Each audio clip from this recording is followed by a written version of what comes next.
de esta media hora era un poco cambiar esa idea, aunque yo creo que la mayoría de los que están aquí ya lo tienen cambiado, esa idea que persiste de que existe una serie de consensos y que los consensos nos están marcando la forma en la que tenemos que organizarnos como sociedad. El consenso, pues bueno, está bien, pero si ahora mismo aquí todos nos ponemos y decidimos que mañana votamos, que el sol salga por el oeste, el sol seguirá saliendo por el este. Entonces, en ciencia, sobre todo, es lo que tiene la ciencia. La ciencia no es muy progre, no es democrática. Las cosas son como son. Entonces, alegar que hay consenso en aspectos científicos no debe ser una de las causas que nos lleve a tomar partida por una opción u otra. Y entonces vamos a ver, porque es que la historia está llena de estos grandes ejemplos. Bueno, aquí me pongo intelectual, porque siempre lo único que se ponen intelectuales son los progres, pues yo también. Yo soy también intelectual. También tampoco quiero hacer relaciones. Ya he visto que Ignacio anteriormente ha hecho unas grandes loas a los funcionarios y a los profesores de la universidad. Tampoco lo iba a poner, no iba a echándome piedras en el tejado. También es verdad que cuando doy estas conferencias, suelo decir que me represento a mí. Lo digo porque cuando un profesor de universidad, cualquiera, va por ahí y hace un comentario, cualquier medio de comunicación, dice: la Universidad de La Laguna ha decidido, que eran 4 y un tambor los que decidieron aquello. La Universidad de La Laguna está en contra de las listas que se han hecho de especies protegidas. Y a mí nunca me preguntaron y aparecen los periódicos como tal. Bueno, pues por eso tampoco lo hago. Bien, primero, hay algo que siempre permanece en la mente de todo y es actuar de forma buenista. Nosotros queremos ser buenas personas y parece lógico que en aspectos medioambientales podemos pensar que estamos actuando de una forma porque es lo mejor para el medio ambiente, y esto no solamente nos satisface personalmente, sino que creemos que va a dejar un legado. Lamentablemente, esta forma de actuar buena es la que nos están marcando algunos medios de comunicación, la que nos están marcando algunos grupos, y es ahí donde yo quería entrar. Donde quiero entrar es que a veces esto que se nos presenta como algo bueno para el medio ambiente, para otros aspectos, está movido con unos intereses detrás que no son todo lo puro que pudieran ser. Y ratifico que necesitamos una capacidad de crítica mayor solamente para limpiar este tipo de aspectos. El título era Ecólogos, Ecologistas y Ecologetas. Para los que no lo sepan, la mayoría aquí lo saben, pues para mostrar la diferencia entre ecólogo y ecologista, pues un ecólogo es un ecologista lo que un periodista Belén Esteban. Y hacen esa traslación, son capaces de hacer esta traslación mental. Ambos trabajan en los medios de comunicación, ambos tienen un impacto siempre mayor. Belén Esteban, me lo estoy poniendo como ejemplo paradigmático, no porque me tenga manía ni nada, sino tiene mucho mayor impacto. Sin embargo, la profesionalidad o los aspectos técnicos se restringen a la otra parte. Bien, grandes consensos científicos que han vivido la historia, y era un consenso, además el consenso era por parte de los sabios. Que la Tierra era plana era un consenso. Alguien empezó a hacer números y decía: a mí no me cuadran los números, ¿cómo va? La Tierra no puede ser plana. Bueno, pues científicamente existen libros de ciencia dando una explicación teórico-técnica e incluso cartográfica de cómo era la ciencia. Existe varias representaciones de cómo era la Tierra. Existen varias representaciones. Que era el Sol el que giraba alrededor de la Tierra. Algunos lo queman, a otros casi lo queman también. Que el Sol girando alrededor de la Tierra. A Giordano Bruno lo quemaron. A Galileo no lo quemaron porque dice que se arrepintió y dijo aquello. Bueno, esto ya forma parte de la leyenda. El creacionismo formó parte también. Existen libros científicos, todavía en Estados Unidos se publican libros científicos, entre comillas, sobre cómo el creacionismo es una forma en la que se organiza y la que podemos explicar la diversidad que tenemos en el planeta.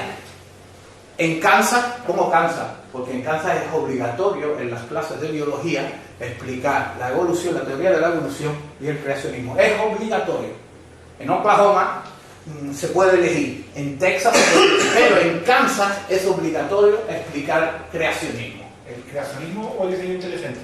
No, bueno, es lo mismo. Lo que pasa que creacionismo suena vintage y ahora le llaman el diseño inteligente, pero tiene que haber un creador detrás.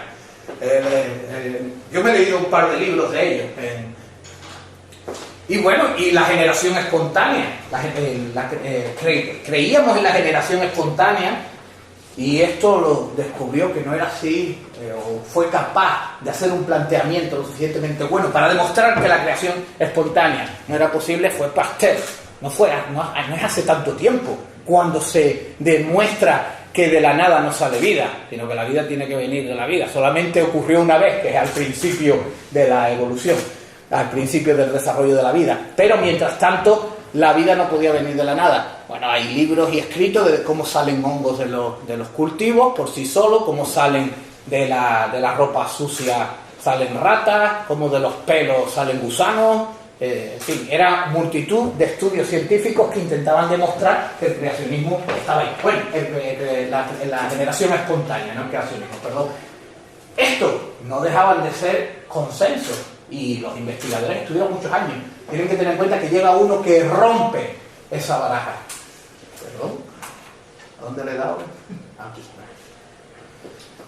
Y algunos más recientes, algunos más consensos más recientes en la ciencia, que creo que también pueden ser de interés, pues de 1843, donde Henry Ellsworth, que creo que era el responsable de la oficina de patentes del Estado Federal, decía: el avance de las artes de un año a otro, los impuestos y nuestra credulidad parece presagiar la llegada de un periodo donde las innovaciones humanas deberían terminar. Propuso que por consenso se cerrara la oficina de patentes.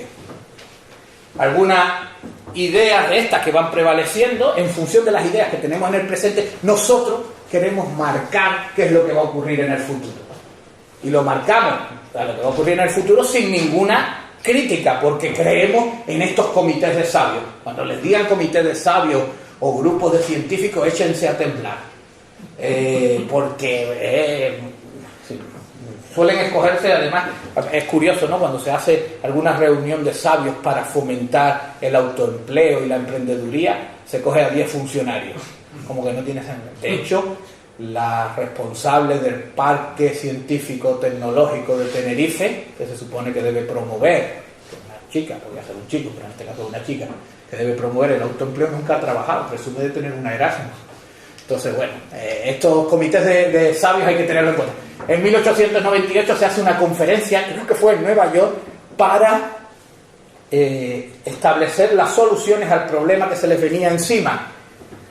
Los excrementos de los carros de caballo iban a estar en cuestión de una década a 1 metro del suelo, iban a tener 1 metro de grosor. De hecho, por eso en Estados Unidos, en las ciudades así, Pensilvania, algunas así, ven este tipo de construcciones con las escaleras.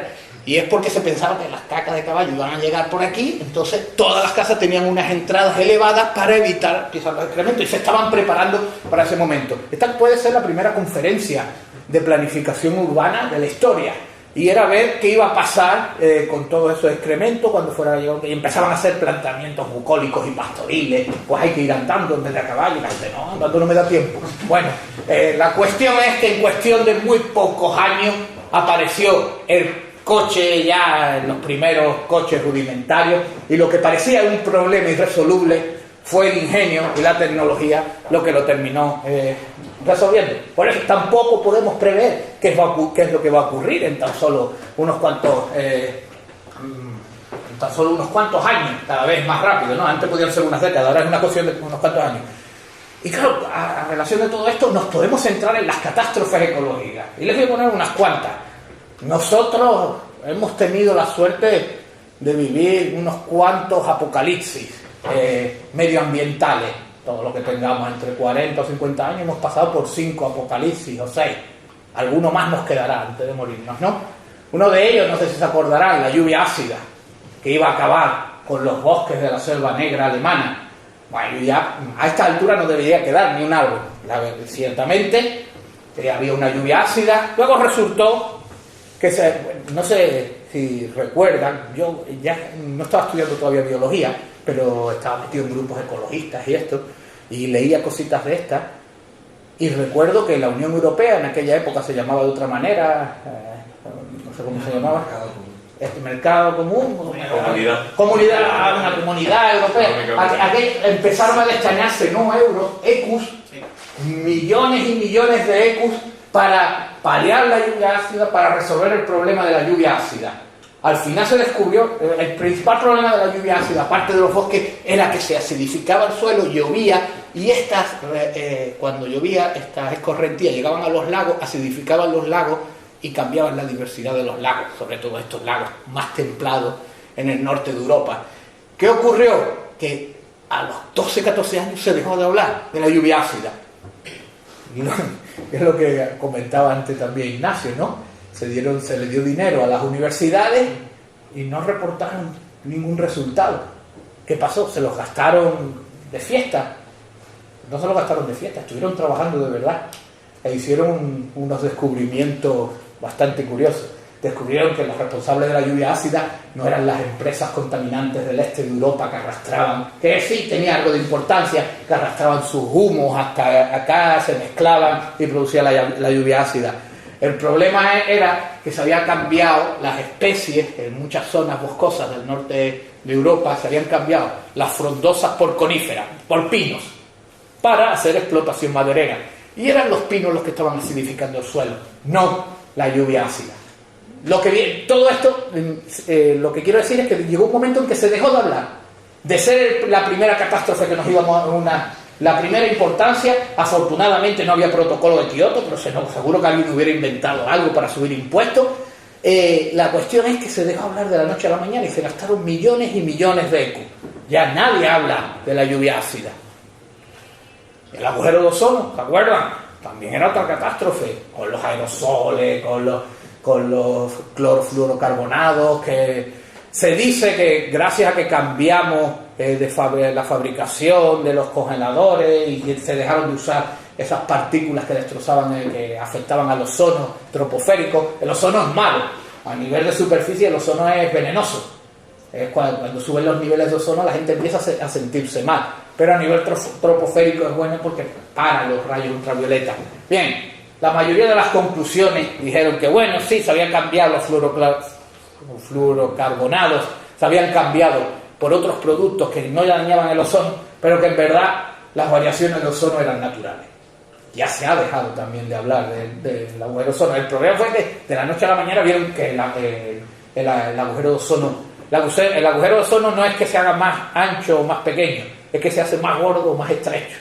Entonces veían cómo variaba el grosor de la capa donde verdaderamente se debía encontrar. Bueno, se acabó la historia del ozono. El fuego siempre, hasta muy recientemente, se ha considerado como un elemento dañino para los ecosistemas. Llega un momento que se empiezan a hacer estudios y se pueden empezar a encontrar cosas muy peculiares, como por ejemplo, si el fuego es tan malo, ¿cómo que las especies están adaptadas al fuego? Y si las especies están adaptadas al fuego, el fuego no forma parte de su ciclo vital. Bueno, pues esto verdaderamente quienes lo sabían eran la gente de los entornos rurales. La gente de campo tienen una cultura del medio natural que nosotros, la gente de ciudad, no tenemos. Ni aunque yo me pegue estudiando años en el monte, no voy a tener la cultura que ellos tienen. Eso lo sabían ellos. Nosotros desde 1900 y pico, cuando la gente se mueve a las ciudades, considera el fuego como algo malo. Esto ha tenido unos impactos muy negativos en la conservación de espacios naturales. Aquí no me voy a extender, pero solamente decirle que el pino canario es una especie tremendamente adaptada al fuego, con piñas serótinas, quiere decir que se abren con calor y con incendio, corteza hasta la copa para protegerse de los incendios, brotes apicales, quiere decir que le salen las hojas desde el tronco, brotes basales desde abajo, y el cortejo acompañante son todas las especies que están alrededor de ella. También son especies tremendamente adaptadas a los incendios. Bueno, pues a pesar de tener toda esta información, no es hasta muy recientemente donde se ha considerado que el fuego, mira, a lo mejor no está mal. A veces confundimos un impacto medioambiental negativo con la vulnerabilidad que nosotros tenemos. O sea, obviamente un incendio de estos que nos salen aquí, pues es un peligro, pues puede quemar a gente, puede quemar a propiedades, pero esto es una cosa, la vulnerabilidad nuestra frente a los incendios. La otra cosa es que el incendio sea una catástrofe ecológica. Obviamente no lo es. Bien, de todo esto pues se va fabricando lo que se procura cuando estos grupos se reúnen de sabios, es fabricar la idea. Hay una información parcial, te van a dar una información parcial porque no te van a dar todos los datos que tienen, porque obviamente se volvería uno loco y incapaz de entenderlo. El lenguaje es confuso, nos ponemos muy petulantes usando palabras sofisticadas y complejas cuando luego hay palabras comunes que nos definen perfectamente lo que queremos decir. Pero lo del lenguaje confuso o modelos matemáticos, a veces muchos se esconden detrás de modelos complejos matemáticos, lo cual quiere decir que tú te manejes bien en matemática para demostrar que estás diciendo que es mentira. Sentimentalismo, nos vienen a decir que si no tenemos corazón, ¿cómo queremos que el medio ambiente vaya peor? Y una visión estática de los procesos naturales. Dentro de todo esto, de esta forma de fabricar consenso, pues obviamente el magíster de todos estos temas, en la actualidad, de rabiosa actualidad, es el calentamiento global. Pero el calentamiento global tiene sus cosas. Estas son las portadas de la revista Time en el año 73. Lo que les preocupaba era el enfriamiento global. Vamos a morir de frío, aquí está, la gran era que nos viene encima, la gran congelación, incluso revistas científicas. El planeta había entrado en una fase de enfriamiento y eso tiene muchos problemas. Los periodos fríos son muy problemáticos para los humanos porque se acortan las áreas de crecimiento vegetales, sobre todo de productos agrícolas, y se acorta el tiempo de crecimiento de los productos agrícolas, lo que quiere decir que tenemos mucha menos comida.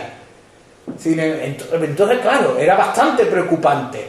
La mayoría en aquellos momentos no había tanta presión, pero sí es cierto que esto estaba ya marcando las agendas políticas. Se empieza a marcar las agendas políticas. Curiosamente, estas portadas son del 73, del 72, y creo que alguna incluso del 75. En este periodo se había salido de esta pequeña época fría y ya se estaba calentando el planeta. O sea que además no solamente las cosas cambian, sino cuando esa información nos llega a nosotros hay un tiempo de retardo hasta que se empieza a asimilar. 3 años después de que se estuviera empezando a calentar el planeta, entraba en esa fase de calentamiento, ocurría que seguíamos con la misma historia del enfriamiento. Bueno, del calentamiento también ocurre lo mismo, ¿no? Bueno, esto es la pone aquí el Newsweek, el planeta que se enfriándose, enfriamiento del planeta, datos científicos, lleno de gráficas, estadísticas, diciendo esto es tu tía, esto aquí no hay manera. Fíjense que coincidía con la época de la guerra de los 6 días, incluso, que ya se estaba calentando el planeta en esa época.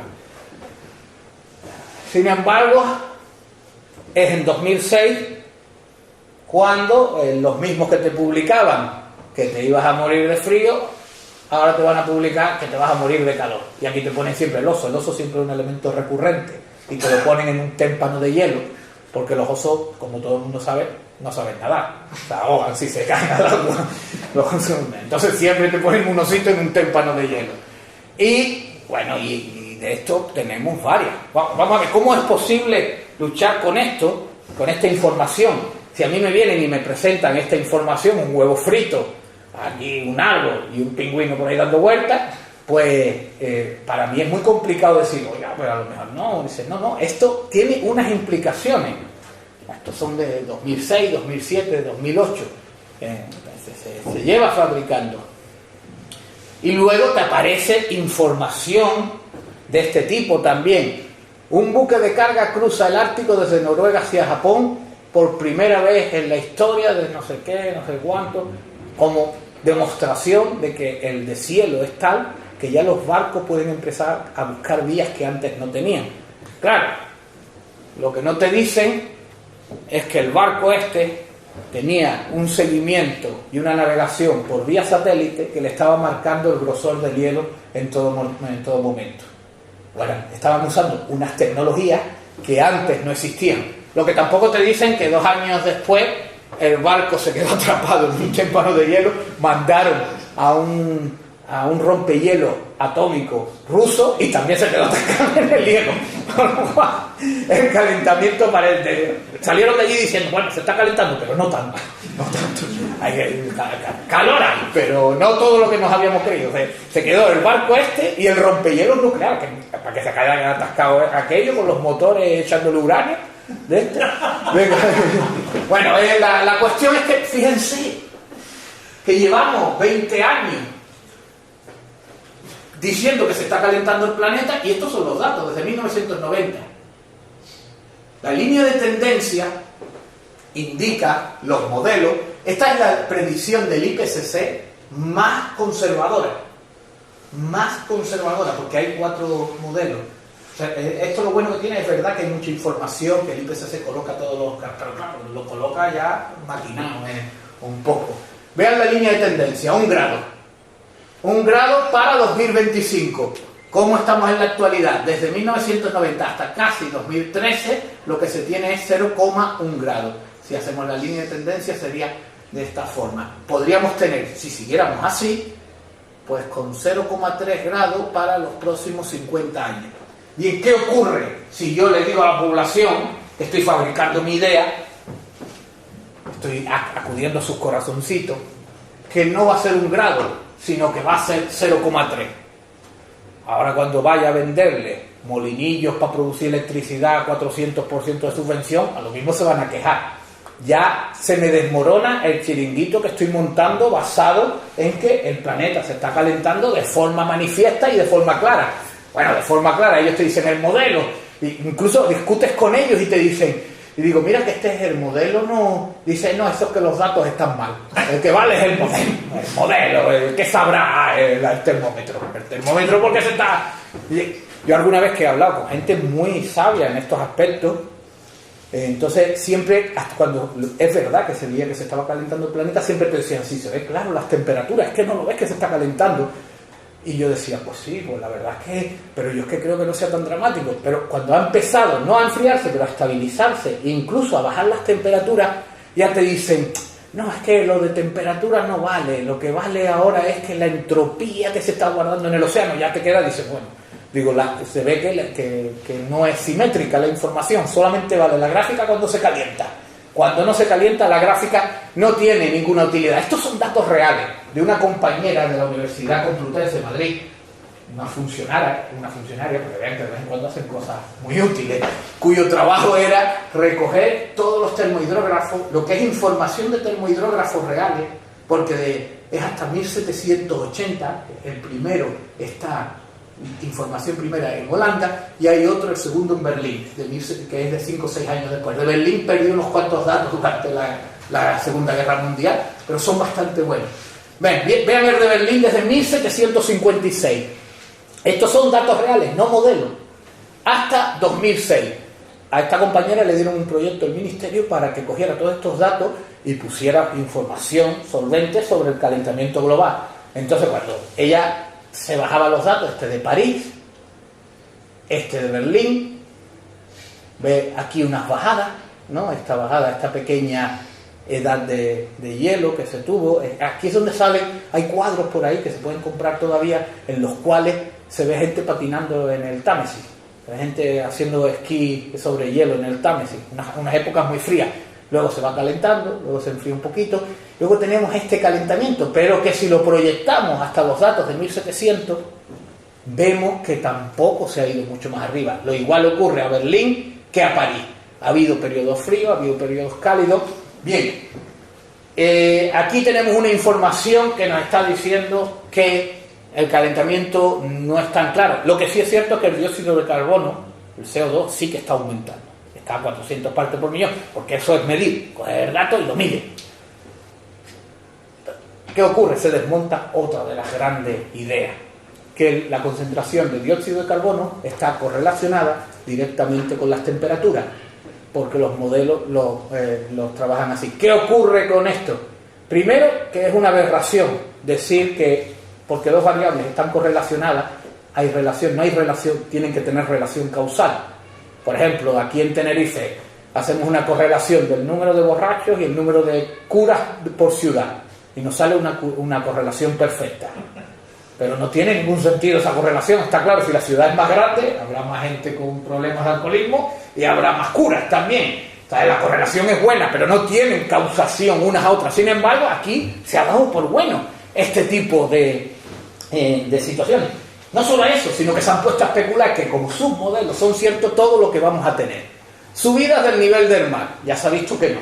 Que hay subidas, hay bajadas, hay unas partes que han subido más. Desde luego, desde en el Holoceno, en los últimos 10.000 años, hemos tenido un nivel del mar bastante estable, porque hace 18.000 años, durante la última glaciación, el nivel del mar era 210 metros menos, o sea que teníamos mucho menos nivel del mar. Retrocesos de los glaciares, es cierto que los retrocesos de los glaciares se dan, pero estos se están dando, yo los estudiaba en ecología como modelo. O sea, cuando no se hablaba de calentamiento global, ya se sabía que los glaciares estaban retrocediendo, no tenía nada que ver con el calentamiento global. Aumentos de temperatura hasta 4 grados, aumentos de huracanes, esto ya desapareció de los últimos informes, porque se han visto que incluso ha habido menos en las últimas décadas. Aumentos de sequía, aumentos de inundaciones, todo esto se saca de artículos científicos, Aumento de la prostitución. Calentamiento global. Hombre,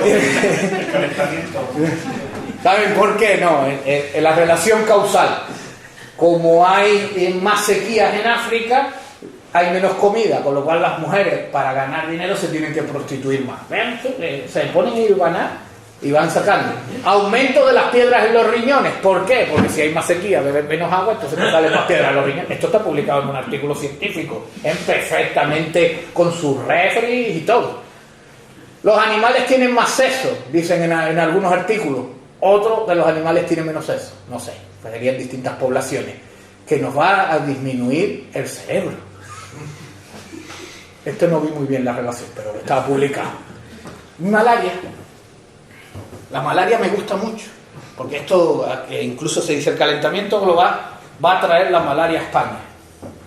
La malaria ya estuvo en España. La malaria se consideró erradicada de España en el año 64, cuando las temperaturas eran cálidas, frías, y no había tanta variación, ya era un periodo relativamente cálido. En los años 50, uno de los periodos cálidos, así más fuertes, también había malaria. En los periodos fríos también ha habido malaria en España. La Unión Soviética en 1926 tuvo un brote de malaria donde murieron 600.000 personas. Está por ahí registrados los datos. Y Rusia no es cálida precisamente. A la gente que sufre la malaria, el problema no son las temperaturas, el problema son las condiciones de higiene y el favorecimiento de la dispersión del vector que transmite la malaria, el parásito, que es el mosquito. Si toda la gente les da posibilidades de protegerse de los mosquitos, como se dio aquí en Canarias, también ha habido brotes de malaria, y esto no tiene nada que ver con la temperatura, pues que te lo ponen como un efecto. Bueno, se pueden poner a leer de multitud de efectos, cada vez están siendo un poco más comedidos. Es verdad que llevaban una serie de años donde el informe del IPCC, que iba librando cada 2-3 años, hacen un informe con un informe político para las medidas políticas a tomar, iban como reduciendo su nivel de catástrofe. Entonces yo, cuando la he ido leyendo uno tras otro, me he dado cuenta y digo, estos se están lavando las manos, y según la que hemos liado aquí, vamos a ver cómo lo arreglamos ahora. Sin embargo, en el último no se han venido arriba. Cuando yo tomo un acuario o algo, ya me he empezado a mostrar otra vez la gran catástrofe que vamos a tener. Obviamente, todo esto termina en que si nos creemos que lo del cerebro, lo de la malaria, lo de que vamos a tener más sexo, si es más sexo no creo que la gente se queje, pero bueno, si es menos sexo sí se quejará. Todo esto resulta en que vienen una serie de políticos y nos van a marcar qué es lo que tenemos que hacer. Pues ¿qué tenemos que hacer? Dice, obviamente, ¿cómo arreglamos el clima? Hay que hacer sacrificios. Esto ya en las culturas amerindias se hacía para cambiar el clima. ¿Que venía una sequía? Nada, nos buscamos unas cuantas doncellas, las matamos aquí, las echamos tirando por las escaleras y a ver si cambia el clima. O sea, los sacrificios no funcionaban. Los sacrificios, de hecho, cuando se llega, ¿no? Pues se veía que era muy habitual este tipo de cosas. No sé si muy habitual, pero por lo menos hubo en algunos momentos en los que fue habitual. Sacrificios. Pues lo mismo nos están pidiendo ahora. Tenemos que cambiar, estamos destrozando todo lo que tenemos alrededor y la única manera que hay es de hacer sacrificios. Y los sacrificios van a venir a través de los impuestos. Entonces los impuestos yo creo que llegamos ya a niveles que si siguen subiendo los impuestos, a mí ya me parece que es un robo. Por eso está prohibido robar, para que el gobierno no nos deje, no quiere competencia. Empezar a seguir a subir los impuestos, pero dense en cuenta que todo esto viene de haber fabricado una idea, porque tampoco pueden venir a quitarte el dinero de esta manera. Y esta idea se fabrica pues en grandes convenciones, ¿no? Aquí tienen pues a Sarkozy con Obama en una de las cumbres de la Tierra. Aquí tienen no se me quedó detrás, pero era Leonardo DiCaprio, a Jacques Chirac, a Thomas Loubet. Todos estos son gente que han estado trabajando con la idea. Jacques Chirac, cuando deja el gobierno, plantea que lo que hay que tener es un gobierno mundial que sea capaz de organizar. Fíjense, un gobierno mundial, a lo mejor 1984 no está tan lejos. Alguien que decida qué es lo que debemos consumir, porque nosotros solo lo que vamos a hacer es destrozarlo. Este tiene una historia muy, muy curiosa. Spolelich es un investigador muy prestigioso, creo que de la Universidad de Harvard, que discutía con Julian Simon creo que en la década de los 70, porque él había escrito un libro que se llamaba Los límites de la Tierra, donde decía que los recursos naturales se iban a ir acabando todo antes de que acabara el año 2000. Dio un año para que se agotara el gas natural, dio un año también para que se agotara el petróleo, dio un año para que el carbón se hiciera escaso, dio también un año para todo tipo de materiales, y lo defendía, y decía que bueno, como tenemos estos problemas, lo que hay que hacer es empezar a reducir la población mundial. Y eso a mí ya me empieza a parecer tenebroso, cuando alguien dice, sobra gente. Porque si aquí en esta habitación alguien se levanta y dice, sobra gente, lo primero que pienso, digo, el primero soy yo, fijo. Me va a tocar a mí, fijo. Porque si a mí me dicen, sobra gente, y te dejamos elegir quién sobra, pues ya cambia la estructura de mi planteamiento inicial. A veces, algunos sobra gente. Pero bueno, hace unos llamamientos a esterilizaciones masivas en el tercer mundo. Bueno, cosa que la eugenesia se queda a lo mejor corta en este caso. Bueno, pues se planteaban este tipo de ideas. Y Julian Simon, un economista de la Universidad de Chicago, que publicó un libro, Los recursos de la Tierra, los retó y le dijo, mira, las cosas no van a menos, cuando irán mejorando las metodologías extractivas, lo que son recursos se van a terminar convirtiendo en reservas gracias a la tecnología, y lo que vamos a tener más, no menos. No. Y entonces en una de las convenciones se hicieron una apuesta. En la apuesta le dijo Julian Simon, coge 4 recursos naturales, ponle precio a 1 tonelada. Si dentro de 10 años han escaseado, obviamente su precio se multiplicará. Yo te pagaré lo que cueste de más. Ahora, si su precio ha bajado, implicaría que hay más oferta, quiere decir hay más productos, su precio bajará y tú me darás la diferencia. Además cogió la chequera de la mujer, tío, Paul Ehrlich y Anne Ehrlich. Le pagó a Julian Simon $576. 10 años después, todos los recursos que él habían cogido habían bajado de precio. Esto es una de las grandes historias de la economía de los recursos naturales. Y es claro, es lo que se plantea.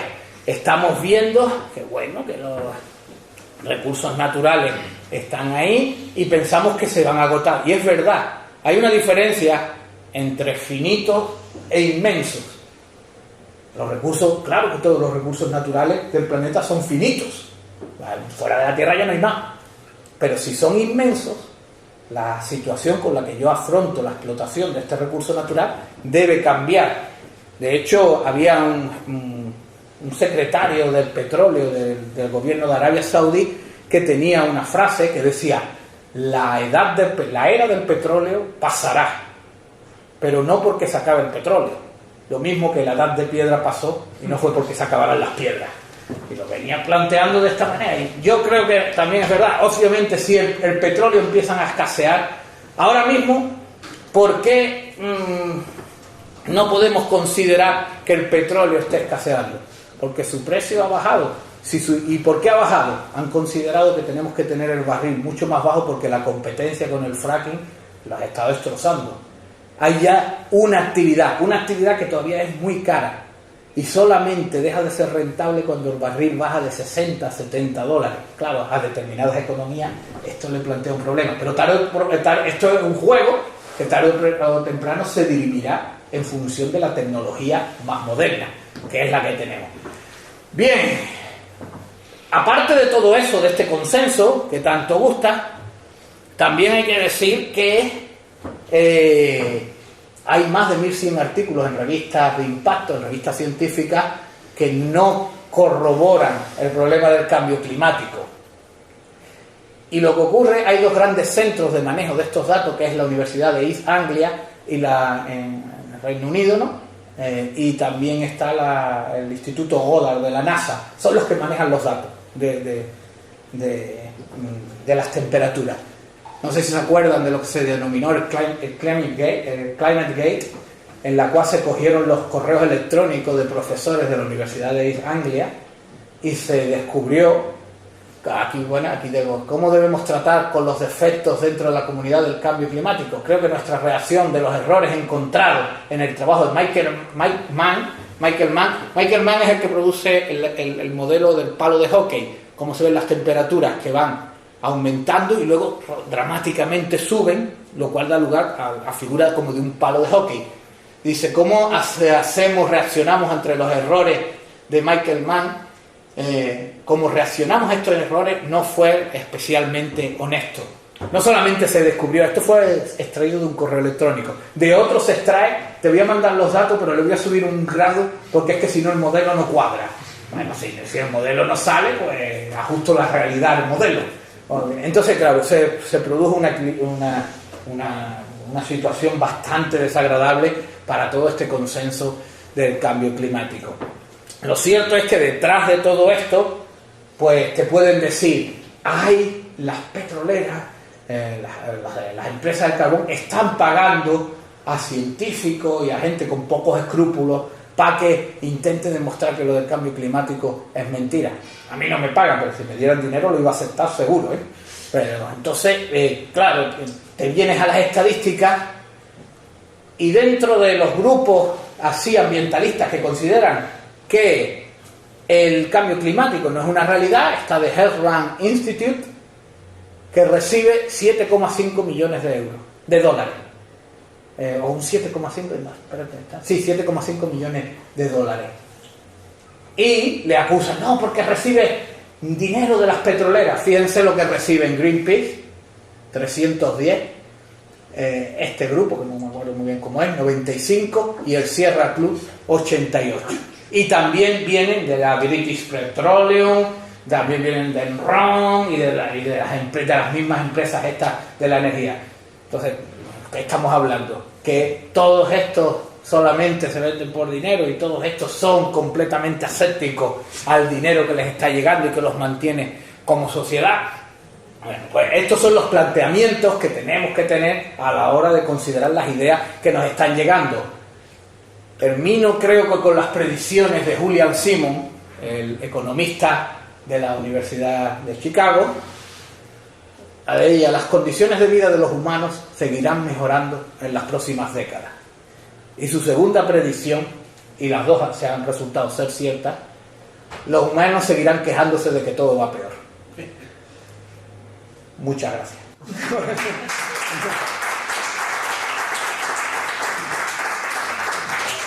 Una pregunta. Si bien has dicho que la tecnología permite bajar los precios y extraer recursos, en este caso petróleo, a través del fracking o debajo del hielo polar, eso es cierto, pero el hecho de que haya que buscarlo ahí no es indicativo, o puede ser indicativo de que realmente hay escasez, porque... Sí, es indicativo de que hay escasez y cada vez necesitamos unas tecnologías más caras, pero esto está permitiendo un tiempo en el cual busquemos alternativas. Y el tiempo, hay uno de los grandes problemas que yo creo en esto de la búsqueda de alternativas energéticas. Hay una frase de Jimmy Carter en los años 70 que decía que la eólica y la solar eran las energías del futuro. Creo que hace 2 años alguien dijo también, algún presidente europeo dijo que la eólica y la solar eran las energías del futuro. ¿Qué ocurrió? que en los años 70 se produjo una inversión pública tremenda en investigaciones en eólica y en solar, que a lo largo de estos 50 años bueno, han funcionado peor que mejor.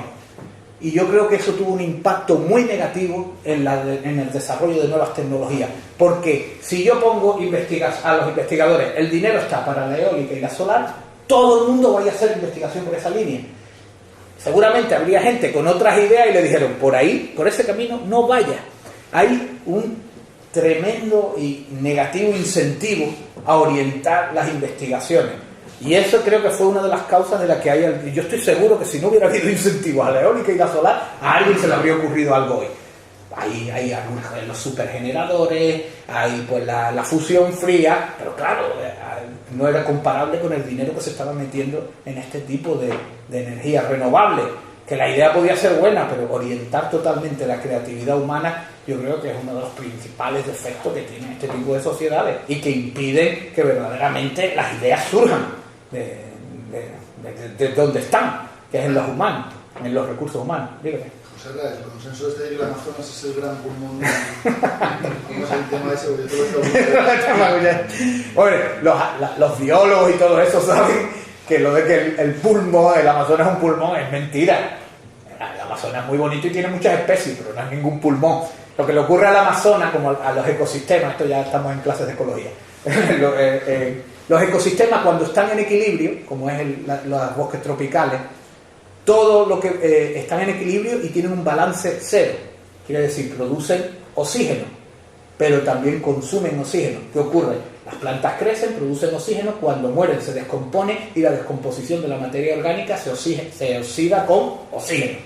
El balance de lo que producen y lo que consumen es cero. Pero eso para todos los nutrientes. Solamente los ecosistemas fuera de equilibrio son los que estarían produciendo oxígeno. En este caso, los grandes pulmones del planeta son el fitoplancton de los océanos. Que esto viene relacionado también con el cambio climático, porque si el fitoplancton de los océanos produce mucho oxígeno y capta mucho CO2, si yo lo alimento para que haya más, captará más dióxido de carbono y producirá más oxígeno. Entonces, en los años 80 hubo ideas de fertilizar los océanos para que tuvieran más fitoplancton. Eso no ha ocurrido en lagos.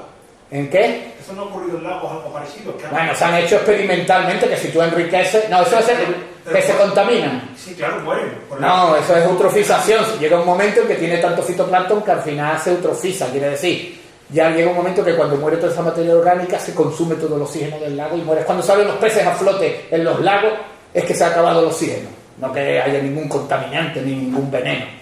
Pero esa con respecto a lo de los ecosistemas es eso. Entonces el tema de si desapareciera el Amazonas, ¿nos quedaríamos sin oxígeno? No, si desapareciera el Amazonas tendríamos el mismo oxígeno que antes, porque si desapareciera el océano, el fitoplancton del océano, sí que tendríamos un problema de balance. Todo el tema este del Amazonas es un tema de estético. No, de diversidad. Ciertamente el Amazonas es una de las zonas más ricas por hectárea, con más especies, y bueno, son unos recursos naturales y yo creo que las especies tienen un valor alto. Está claro que tenerlos gestionados de forma pública no parece que haya sido lo mejor. Si empezamos a vender el Amazonas a corporaciones, lo mismo se puede proteger de otra manera, ya tendremos propietarios, pero el Amazonas de por sí tiene valor recreativo, valor cultural, valor medicinal, etc. Pero en cuestión de oxígeno no. Eso, bueno, está bien, yo creo que se le dice a los niños para que comprendan la importancia de conservar los recursos naturales. ¿Para qué? Bueno, hay que explicarlos mejor. José, ¿por qué has centrado todo el debate de los ecologistas en el calentamiento global, donde yo creo que hay problemas ecológicos tan profundos o mucho más agudos, sino de una magnitud tan grande? Estos días yo estoy seguro de que eres consciente del documental que ha aparecido en China, bajo la cúpula, que creo que se ha traducido también al español. Yo lo he visto en el periódico. Bueno, allí hay un problema de calentamiento, pero hay un problema de contaminación muy grande. Y es un problema, digamos, por falta de regulación. Hay otras sociedades, nuestro amigo Jared Diamond, ya lo discutimos una vez, tiene un libro precisamente dedicado al colapso ecológico. es que la solución no puede ser, bueno, como hay alguien que disiente, mejor no hacer nada, porque seguro que disentía el último que cortó el último tronco de la isla de Pascua. Sí, la isla de Pascua como modelo. Bueno, o los Anasazi en la... Bueno, a la isla de Pascua no acabaron con ella los humanos, ¿no? Hubo un cambio climático. Y a los Anasazi también fue un cambio climático. Un cambio climático, pero que ellos no fueron capaces de adaptarse. De adaptarse por el daño o por la transformación agrícola, que hicieron la transformación. Sí, no supieron capaz. No, pero con lo que decía respecto al principio, yo creo que en el mundo ecologista, y esto aquí es cuando me estoy refiriendo a los ecologetas, han visto que por primera vez, sea cierto o no lo sea, tienen capacidad de influir a nivel político. Ha habido muchas catástrofes y ninguna ha tenido el impacto político que está teniendo el cambio climático. Lo del cambio climático yo creo que han mordido en carne y no lo sueltan, aunque llegue una glaciación, van a estar con el calentamiento global. Pues yo lo entiendo, sí, tú. Y aparte, para los gobiernos es muy goloso, porque puedo decirte, vamos a subirte los impuestos para proteger el planeta. ¿Quién se va a negar? ¿Quién se va a negar a...? Es como yo cuando digo, no, los incendios, el problema es que la gente no ha protegido sus casas bien aquí en Canarias. Como no la protegió, lo normal es que se le queme. En Estados Unidos, si tu casa se quema, generalmente te multan, no te dan una ayuda por no haber tenido tu casa protegida, porque al no proteger tu casa promueves que el fuego vaya y queme la de los demás. Con lo cual, todo el que no tenía la casa protegida se le multa, aquí te dan una ayuda. Y entonces yo decía, hombre, habría que ver caso por caso, pero eso de que la gente no tenga sus propiedades perfectamente preparadas para protegerse de este tipo de eventos, debería tener unas implicaciones ecologistas. Dice, sí, te vamos a traer a la viejita que se le quemó la casa y te la vamos a sentar ahí. Y ahora va y se lo dice. Venga. Sin corazón. Sátrapa. Era un sátrapa. No, digo, claro, es cuando tú dices eso, dices, vamos a ver, una señora mayor tiene unas condiciones particulares que yo puedo considerar, pero no todos eran señoras de 90 años. Había uno que era bucólico y pastoril, le gustaba vivir en el monte, porque la ciudad le parecía estresante. Bueno, chicos, pero para vivir en el monte hay que hacer como hacía la gente que vive, la gente del entorno rural, hay que protegerse. ¿Saben? A los magos, esto no hablando eufemísticamente, a los magos no se les quema la casa. Se los aseguro yo. A esos no se les quema la casa, se les quema al que va allí a la vida bucólica y pastoril del medio natural, que no tiene nada de bucólico ni pastoril, es bastante dura, pero bueno. Dígame. ¿Qué tal? Bien. Compañero de carrera. Mira, en los currículos, ya que estás hablando de lo bien que le vienen los gobiernos, ¿no? En los currículos de educación secundaria, ¿no? De la ESO, que ahora sabes que soy profesor de instituto, se dedica bastante al efecto invernadero, ya la lluvia ácida, ¿no? Tal como dijiste, pero sí al efecto invernadero, sí al cambio climático y sí a todas esas consecuencias catastróficas. Bueno, lo del sexo y eso no lo ponen, ¿no? Pero todas esas consecuencias catastróficas que nos vienen encima por el cambio climático, ¿no? Es más, con el cambio de la nueva ley que entra ahora en la 11, que acaba la anterior, tenemos unos años, pero viene la nueva, se quita de taxonomía, o sea, de lo que es biología pura y dura, ciencias naturales, sí, lo he visto. Sí. Pura y dura, lo habrás visto, y lo que se hace es meter más pues este tipo de ciencia, pseudociencias sociales, homeopatía, el yeti. Exactamente, y además tiene bastante controversia, ¿no? Ya bueno, estamos vacilando en los institutos diciendo que dentro de poco ya nos quitan la evolución y empezamos con el diseño inteligente, el creacionismo y todas esas cosas. No, hay una cosa. Exactamente. Que conmueven en el gobierno. Sí, salió. Yo de todas formas cuando leí que quitaban biología, Y pongan biología. no, yo estoy a favor de que quiten biología y pongan más lectura y matemática. Porque el problema para mí que tienen los alumnos es que no saben leer y que se manejan muy mal en las herramientas de cálculo. Y una persona que no aprende el cálculo y el álgebra con una edad de 6-7 años, ya de mayor, esto es como los idiomas. si no aprendiste chino con 1 año, de mayor no lo vas a aprender. Como programar. Por ejemplo, yo quitaba biología y digo programación. Cualquier lenguaje les va a valer. Bueno, lo mejor es máquina o cualquier cosa, que es lo más pelado que hay, ¿no? Máquina, a programar. Porque eso lo coges a un niño y lo aprende. Y yo no. A mí me pone, ahora el mejor profesor, no lo aprendo. Tengo, a este respecto, tengo un hijo de 12 años que está en primero de la ESO, 12, 13 años. Y entonces en una conversación me dio por preguntarle, bueno, ¿y qué piensas de las asignaturas? Entonces me dice, bueno, no sé por qué tenemos que aprender, me dijo así, no sé por qué tenemos que aprender tanto de bichos. Dice, cuando para mí, en mi opinión, me dice, sería mucho más útil, por ejemplo, que viniera un profesor y me enseñara el lenguaje informático, cómo se programa. Le sacaría más partido, dice, no estar aprendiendo tantos bichos. Sí. O sea, llega un punto en que hasta ellos mismos se dan cuenta de... Bueno, en ese caso has tenido suerte con tu hijo. De que no poder elegir y no pueden. nos perjudica, ¿no? Nosotros tenemos que estar detrás de esto. Los padres tenemos... Lamentablemente, cuando yo estudié, mis padres se podían desentender porque en el colegio me estaban dando una buena educación. Ahora no nos podemos desentender de nuestros hijos. Yo creo que en mi época había una cosa fundamental. La educación era una forma de promoción social, quizás la única para aquellos que venimos de donde venimos. No voy a contar la historia que le gusta tanto a Ignacio del Sauce de Calasain, pero para los que venimos de donde venimos, la educación ha supuesto la única vía de promoción social. Eso hoy ya no existe.